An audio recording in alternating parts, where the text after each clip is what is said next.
Greetings everyone and happy holidays. Today is December 28th and this is CLG's December update.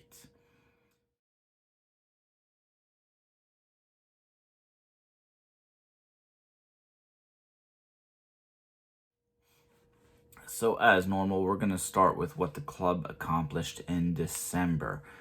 Obviously with the holidays, there wasn't a whole lot going on, but we were still able to get some things accomplished. First thing, if you watched November's video, you know we talked about in December doing a Flames of War Toys for Tots event. That did go off December 3rd. We had a total of 6 players, which we were pretty happy with. We were supposed to have, I think, 3 or 4 more, but they all dropped that week due to obviously some things going on, some life situations and that kind of things. And of course, being this close to the holidays, we knew we were going to have some problems. But we had 6 players, which was really great. We did 2 rounds at 50 points each of mid-war. And we did it more as a introduction to competitive Flames of War. So we didn't really do it as a tournament. We did keep score based off of how Flames of War and Battlefront keep score for their 2022 tournament packet that came out. For those that are familiar, you know. For those that aren't familiar, it's 9-point spread basically. And based off of who wins, then you look at how many units you lost as the winner, and it does an 8-to-1 spread as best case, or you know, so on and so forth. 9 points, 5-4 if you won but took a lot of damage. So really fun. We had 6 players. Everyone seemed to enjoy themselves. Lots of laughs. More importantly, we were able to gather a whole bunch of toys for Tots, which obviously is a very good cause. So in the end, we got to roll some dice for a good cause, which is what we're always about. As you know, if you follow the page, we try to do a few charity events a year. I'm trying to get more into it. We run a Pennsylvania Wounded Warrior for our October bolt action tournament every year. So we do try to give back when we can. We think it's pretty important. So it went pretty well. There was also another table. A buddy of ours, Sean Brightbill, had a table set up for the What a Tanker starter bot army. He actually had a beautiful table set up, full 6x4 that people can come in and demo that game as well, in conjunction with Flames of War itself, to kind of show how you can use it for both as far as the models go and how it just rolls into another. And it's a really fun kind of beer and pretzel type game. So that went off December 3rd. Again, 6 people, pretty good turnout. We were kind of happy with that. Then rolling into December 18th, we did our Warlord Day, Club Day, and we did Black Seas. We always have a lot of people that kind of, it's one of those games where everybody has a few ships and it's always on the back burner, but when we mention it, everyone's like, oh yeah, it's a really cool game, let's give it, give it a try, let's play. So we did a open day December 18th, got a game in with Ed. He showed up with his fleet, and then we had a new guy come down and kind of give it a demo, and then that was kind of it. We had a bunch of people again because that close to the holidays, definitely. Some people that couldn't make it, some people were sick at the time. But I had some people walk in, take a look at it, show a little bit of interest, which is what we're always there. Even if we don't pull anybody in, it's always about, showing the capabilities. And frankly, I got to play some Black Seas, so I was pretty happy with that. Got a game in with Ed. It was pretty close up until, I think we played it 6 turns, up until like turn 4. He sunk the Constitution with a really good raking fire. That actually, I shouldn't say sunk, that they actually struck the colors, which hurt me pretty good for what the mission was. But it was fun. We got to get out there again, play some Black Seas. It's always good to put some new games on the tabletop. So we got that done on December 18th. What we have upcoming for the club coming into January, there's really only 2 things that we kind of have on the schedule right now. The first is going to be, and forgive me if I keep looking down, I'm looking at my scribbled notes so I can remember everything. We don't have a date for it yet. I think the 14th, 15th weekend, somewhere in there, I'm looking at doing just a bolt action day at the Cove, simply because Ashes is running a bolt action tournament in February with kind of an interesting format. I think it's 1,000 points and you can take 1 extra tank or armored car than the allotted one of each. So you can have 2 of each, or 2 of 1, I should say. So kind of interesting format at 1,000 points, really makes you think. So I think we're going to do it at a bolt action day for people to kind of come and demo some stuff and tweak their armies a little bit. I know I need to. I have one on paper that I think would be pretty good, but on paper and playing are two totally different things. So I think that's what we're going to try to do. I'll have, if you guys are local and watching this, I'll have an event posted hopefully here shortly on the Facebook page, and I'll post it in our Discord to talk about that as well. But December, or yeah, see, I'm still thinking December. January 15th, I think, is a Sunday. I think that's when we're looking at doing it.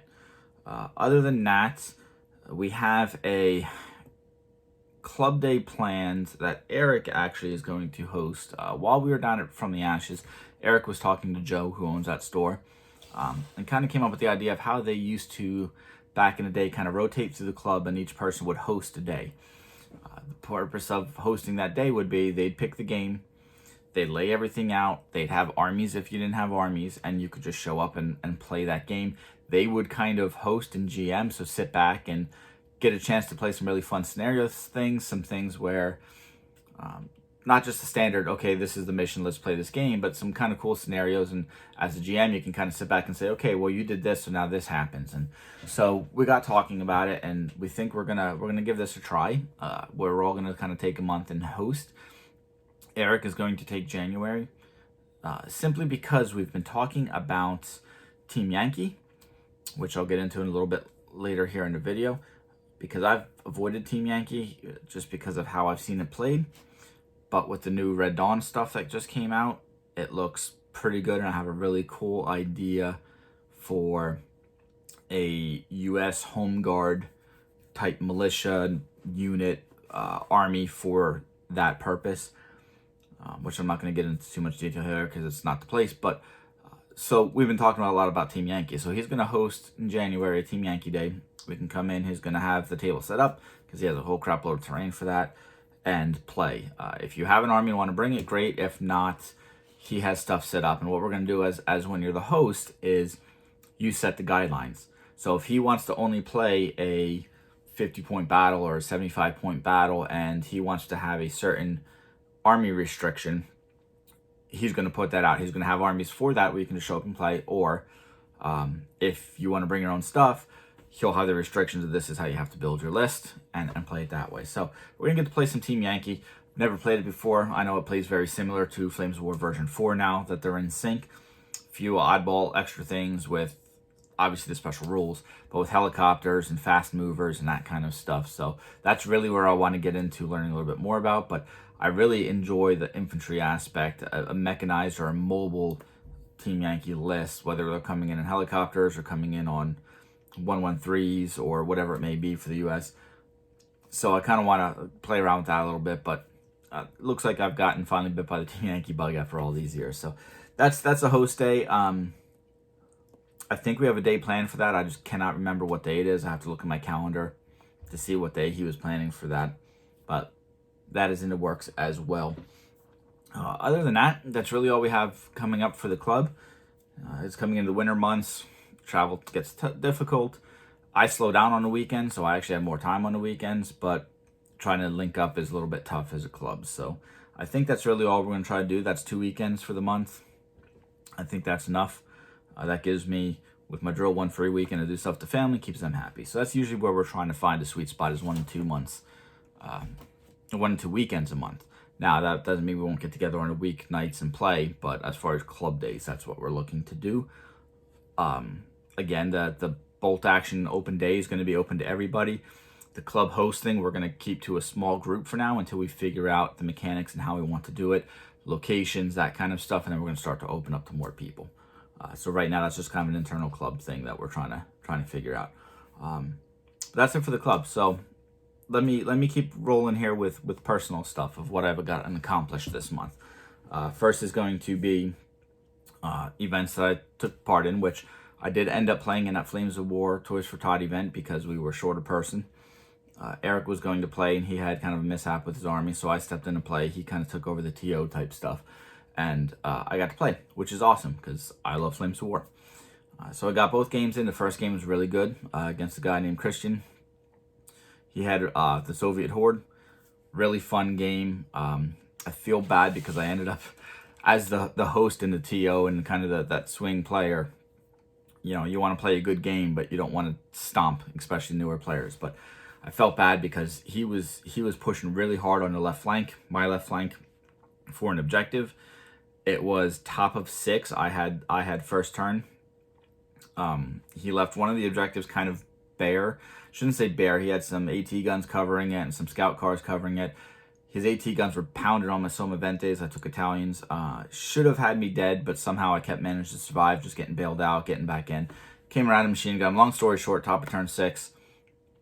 If I didn't take an objective, the bottom of 6, he was going to take that objective, no doubt. He had 2 Soviet platoons ready to go against what was the remnants of an Italian platoon. So I moved forward, shot his one thing that was holding the objective, and took it. And per the Flames of War tournament packet, you win if you're holding an objective at the end of your turn.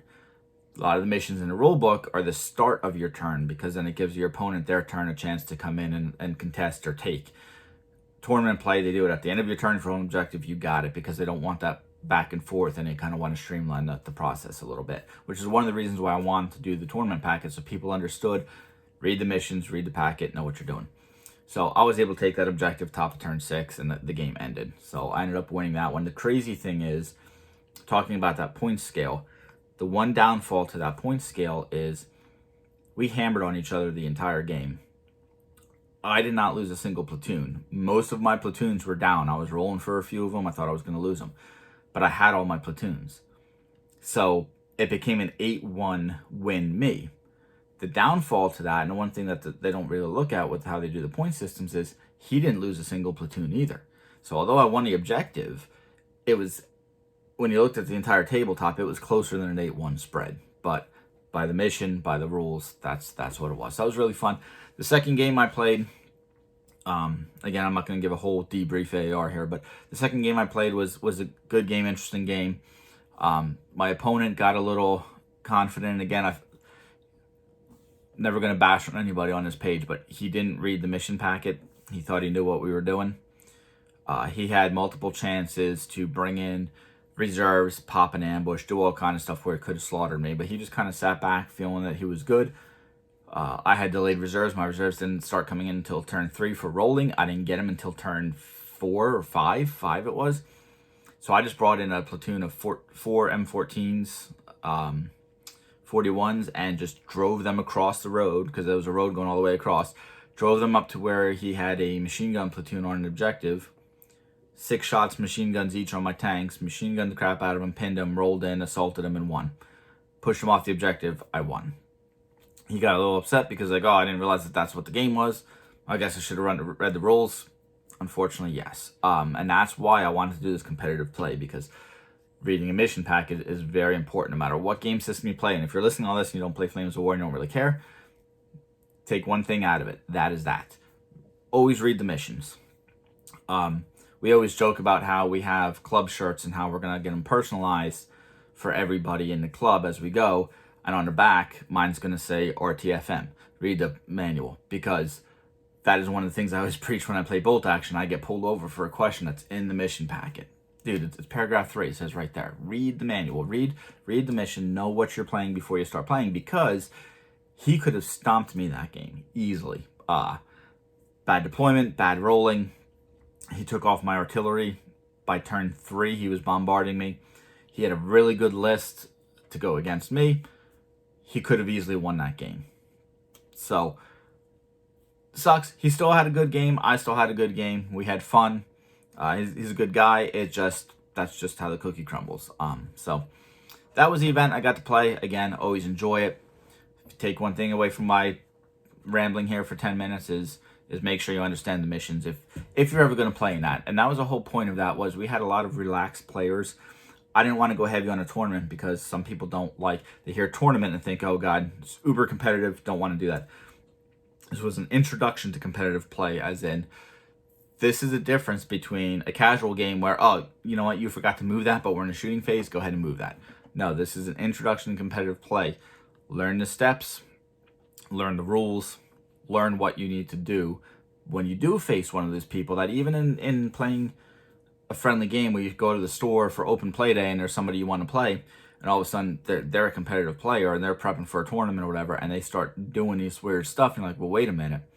Understand the difference and understand what you have to do in those situations.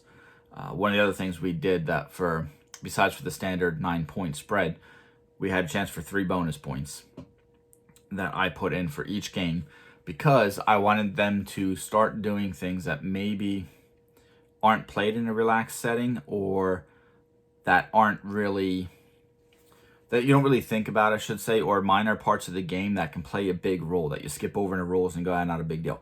The first one was 1 point if you kill the enemy HQ. Version 4, that's not as important as version 3, because then you start rolling and you could possibly lose the game right away. But in version 4, if you lose that bubble for your rerolls, for an observer, for whatever it may be, that can become a big deal. So kill the HQ, go after them. It makes your opponent think how to strategically place them so they can still do everything they need to do, but don't just throw them out in the open, because they are still irreplaceable, and if you lose them, you can be in trouble. The second point was for these special commands that you can give. Blitz, shoot and scoot, cross here, follow me, with the 4 that we did. Dig in, not a big deal because everyone kind of digs in, but those 4, if you completed, I think I had it as 2 of them, completed them in each game, you gained a point, because those things could be really important. I actually played the first game I played against Christian. He went to move and line up a shot on me, and he was just over long range.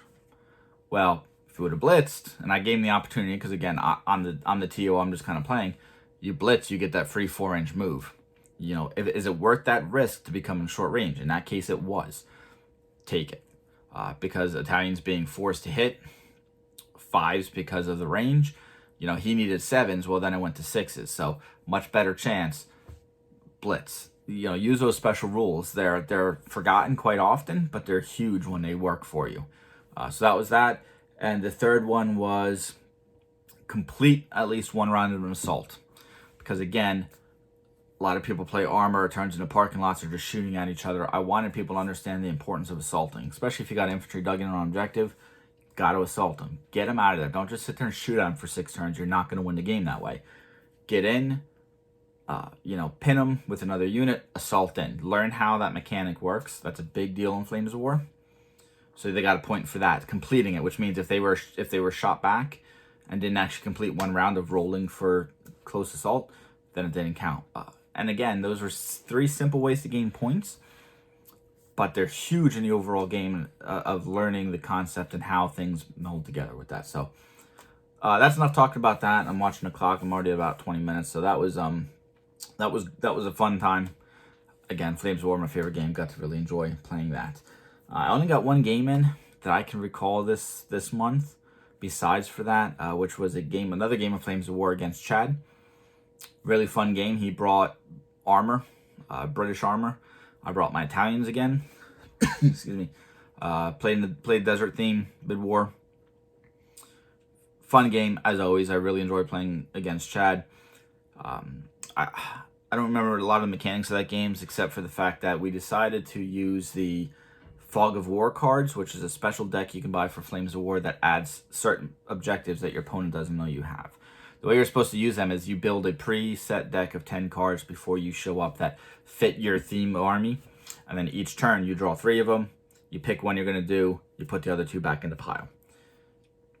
And so you have separate objectives on your opponent that you don't know what each other is going for, so you're trying to play an overall game of stop them from what you think they're trying to do while also completing what you're trying to do, which is a really fun concept. I love the Fog of War cards. We decided last minute to do it, so what we just did was shuffled each of us, had our own deck. We shuffled them, drew 10 off the top, and that was the deck we played with. Hindsight, that didn't work that great, because out of my 10 cards, I had probably about 5 or 6 that I just couldn't get, because one of them was, place an objective in a corner and hold with a spearhead unit. Well, my army didn't have any spearhead units. So there were some things like that didn't work. But it was fun just to get to play those cards to see how they worked and understand that. And it was honestly, it was a really fun game. Not much to say about it. I mean, one of the things I've always learned with playing Italian is I'm always lacking in AT and lacking in armor. He took Grants and Shermans, which are just, I mean, I was scratching the paint on them all day long. And I had 2 Lancias and an 88, but of course, he's a smart player. He knows to get rid of those right away. So by turn 2 or 3, they were gone. They did as much damage as they could, and that was it. So, fun game, but that was really all I got to play this month, was that one game. I'm trying to think if I played anything else and I missed writing it down. If so, I'm sorry, but yeah, it was that type of thing. So, let's quick talk about hobby stuff of what I've gotten accomplished during the month of December. And that is kind of a whole lot, actually. So, first off, painting. I'm continuing to paint the Epic ACW guys. Last month, I was doing still the jackets and pants. I got all the accoutrements done on them. I'm starting on the rifles now. But canteens, leathers, that kind of stuff are all done. I got to do canteen straps, I believe, yet. Yeah, and then finish the rifles. And then I got to go back and do facial hair. And then blanket rolls are done as well. And some touch-up stuff. So I've made a decent accomplishment on them, or tried to get some stuff accomplished on them. Hoping by the end of January that batch is done. Probably February, to be honest, but January would be great. But I was able to get some more paint on those, which is pretty good considering playing as much Flames of War as been playing and talking about Team Yankee. So let me first start with Flames of War. For the first time in a while, I have Flames of War stuff back on my tabletop. Never thought it would happen, honestly, but I'm really excited to do that. So I got a crap load of stuff assembled this month. I got 3 BA-10s for my fins. I got 2 Stuarts. I've been looking for the old resin Stuarts forever because I'm too short from doing an armored company with Stuarts. I'm 5A1 Stuarts, and I didn't want to put 2 plastic ones in. I want all the old resin ones. Between eBay and Chaos Orc, I was finally able to get one into, so I got 2 of those built. I got 6 half-tracks, 2 Jeeps, 5 Panzer IV H's, and a partridge in a pear tree. So lots of stuff assembled. The half-tracks were assembled for the simple fact that I've always liked an armored rifle platoon. I think that's one of my favorite just unit formations or units for... They're just good all around. The bazookas in them, having the machine guns and the mortar and infantry, being mobile with the half-tracks, I've just always loved them. I've always wanted to do an armored rifle company, but never had more than just the 1 platoon to do it. Well, at Fallen, I bought the headquarters, and a couple months ago, I bought another armored rifle platoon from Joe From the Ashes, and I just haven't gotten them together because I don't have the time. They're not in my schedule to paint that much infantry. So what I ended up doing was, somehow it clicked, and I remembered that I had a box of Flames of War models that I bought at Wally's at one of the conventions that's just been sitting up there in a tote. Painted, assembled, based, all that stuff. So I pulled them out and started looking through them and realized I had enough to actually do the 2nd Armored Rifle Platoon using those temporarily. So I needed to get the half-tracks built. So I built the half-tracks, I built the Jeeps, all that stuff. So I can run an armored rifle company. Eventually, I'll paint up the actual infantry that came with that box so I can use those models instead. But I have something temporarily that I can play. So that's why all that stuff got done. The Panzer IVs got done. It's my first time ever building German armor. I have some Stugs for my fins, but they are the old resin solid models anyway that you give the starter box, so don't count. But I was able to actually put together some Panzer IV H's. These are the Plastic Soldier Companies, the PSC pack. I bought these months ago for using actually about a year and a half ago, for using for I Ain't Been Shot Mom, because I needed some armor support for that. So they've been sitting there as part of my Ain't Been Shot Mom extra packaging, or there's like 6 boxes up there for that I need to supplement some things with. I put those together because with this whole club day thing that we're each going to do, I'm trying to think of a game that I've been wanting to get the guys to play that I can host that's fairly simple, not super in-depth for them, and What a Tanker came to mind. Pretty simple. I can throw 2 tanks down each, for an involved game on a 6x4 playing Flames of War because I have the terrain, I have the armor. I have plenty of armor, but I don't want to put like US against Italian or Italian against Finns because, again, I play all the weird armies. So I knew I had this pack up there. Let's put some Panzer IVs together. I can use those other Stugs, so then I can have a US versus German and show them how to play the game and do it that way. So got those assembled so I can get them painted and go from there. All that stuff is down on the, actually right now, today's the first day that it's been over 35 degrees in a week and a half. It's like 42 outside right now, so they're actually down outside getting primered. I have a whole box full of all my stuff that as I've been building, which is that whole list plus some other stuff, waiting to get primed. So I've been darting back and forth all morning long trying to spray stuff to get as much done as possible while the weather is nice enough to do that. So they're all down getting painted, the Jeeps again for that.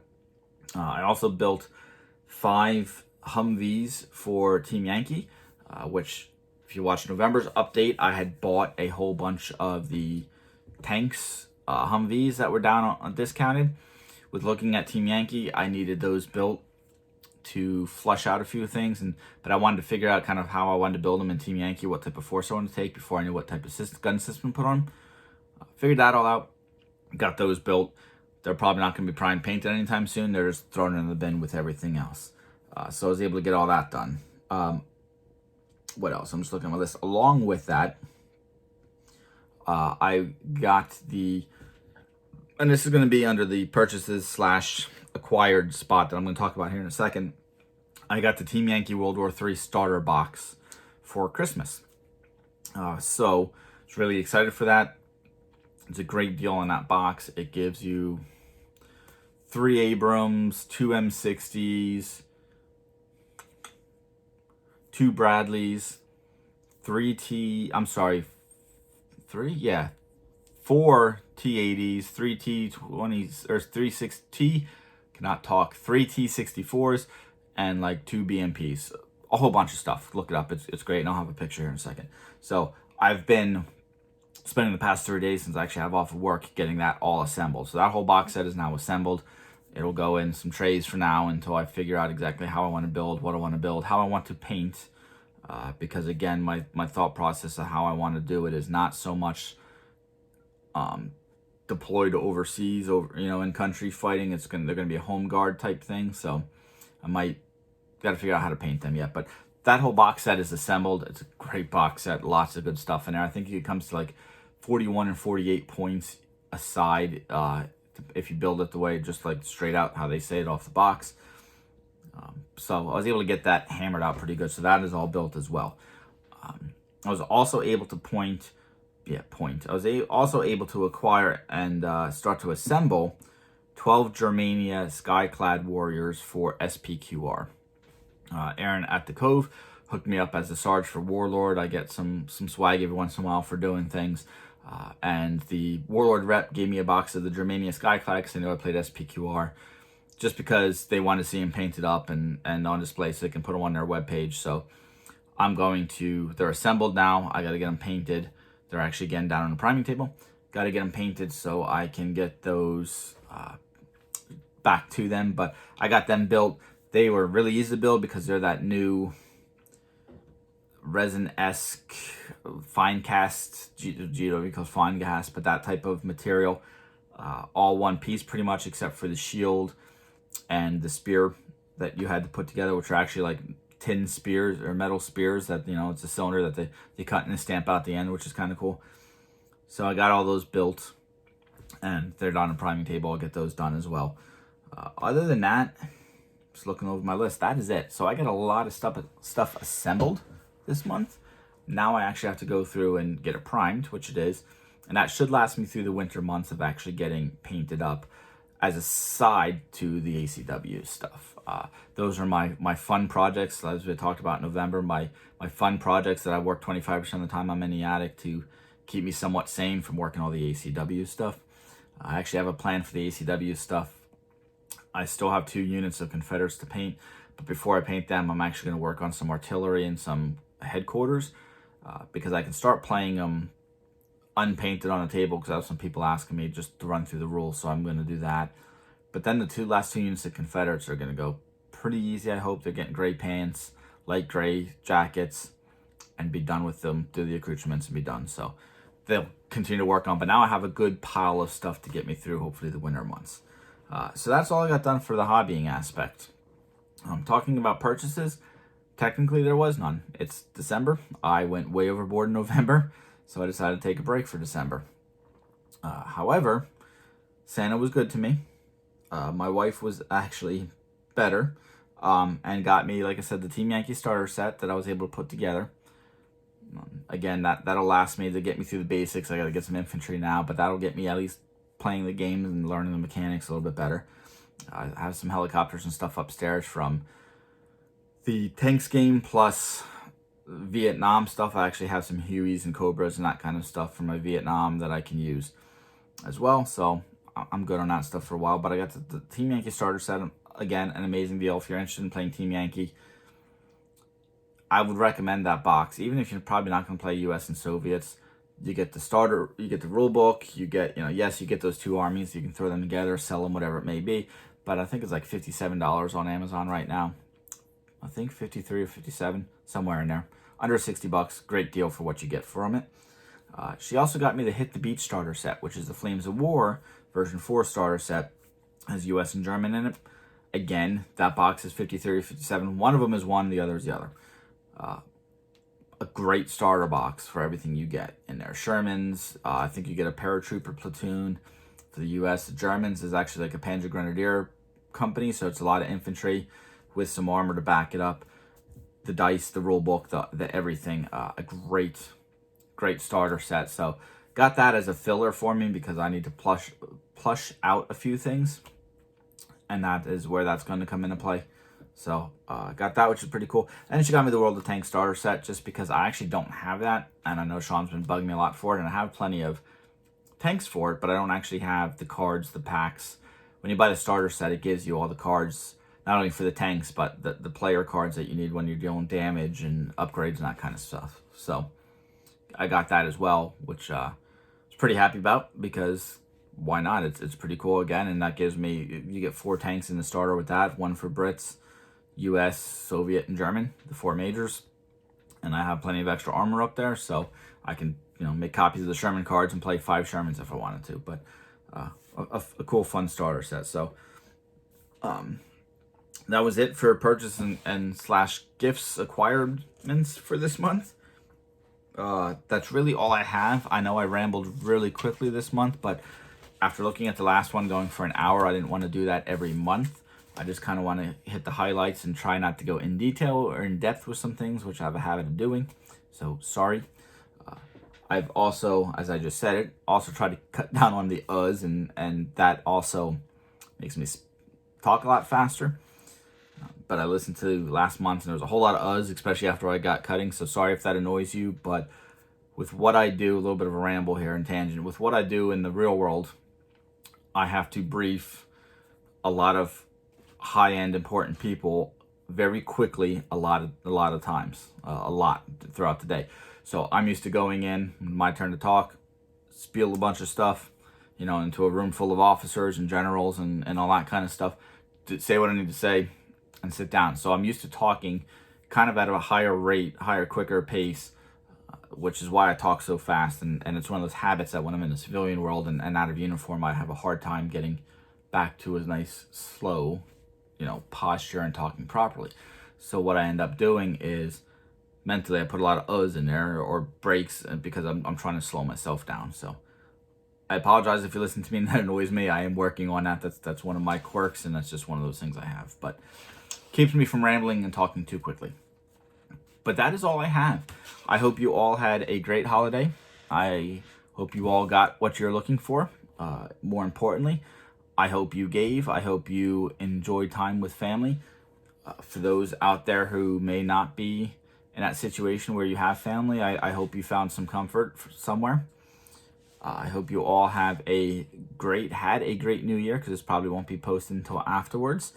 Enjoyed libations, enjoyed friends, family, had a good time, reflected on the good of the past, and marched into 2023 with your head held high, ready for some new adventures.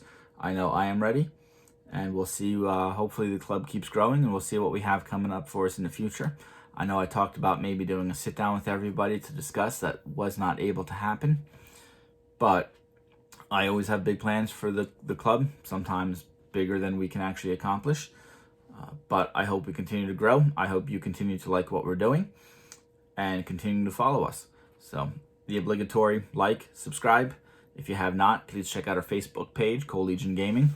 We are also on Discord. I try to post at least once a month that Discord link on our Facebook page, so please make sure you find us on Facebook so you can join that Discord page as well. We use Facebook a lot for posting events and that kind of stuff, but most people have gone over to Discord now. It's a little easier just when you're chatting as groups and kind of the format of how Facebook has it. So please make sure you follow us on there and continue to stay tuned for hopefully some things coming up in the future. Again, thank you all for watching. Have a great one.